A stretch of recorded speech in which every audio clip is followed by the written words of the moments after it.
Don't give up. The day had finally came. It was my first volleyball tournament for Smack Volleyball Club. It was about 6 in the morning that I had to wake up to get ready to play.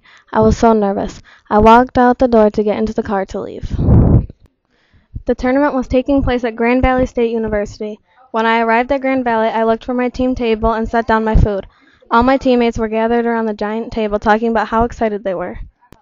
Now was our time to shine. We ran out onto the court and warmed up. The first team we were going to play was far out. We ran through and said our good lucks. I was in the back row getting ready to pass the ball from their serve.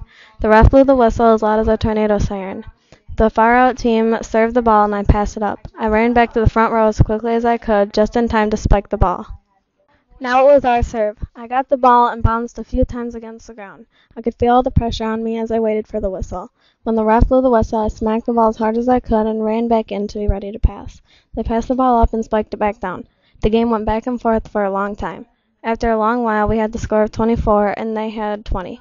My whole team was tired and just wanted to get the point so we could rest before our next game. Lily had the serve. She had one of the best serves on my team. She served the ball and aced the other team. We had won our first game. We bounded off the court in joy. When we got back to the table, our coaches congratulated us. When we were done talking with our coaches, we ate. We ate almost everything on the table. All the food was delicious. The team had about 15 minutes and then we had to play again.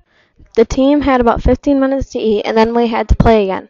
We had 2 more games before the workers determined the bracket. We played each team, but unfortunately we lost. We were put into the silver bracket. A few minutes later, we got our schedule on who to play. We were happy to know that we were going to play the far-out team we had beat earlier.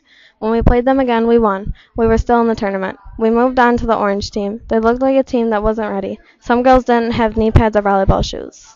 We ran through to shake hands and say good luck. We were so positive that we were going to beat them. The first serve went, and they missed.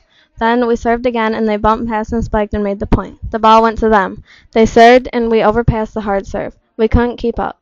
They were a sneaky team, and they would spike when we were least expecting it, and they would tip when they were waiting for a spike.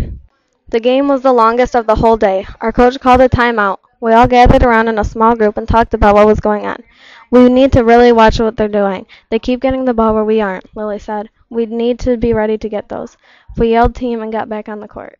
Sadly, we lost the game. We let the other team get to us. We let our mistakes get to us. We gave up even when we wanted to win the most. We went home that day knowing we could have won if we didn't give up.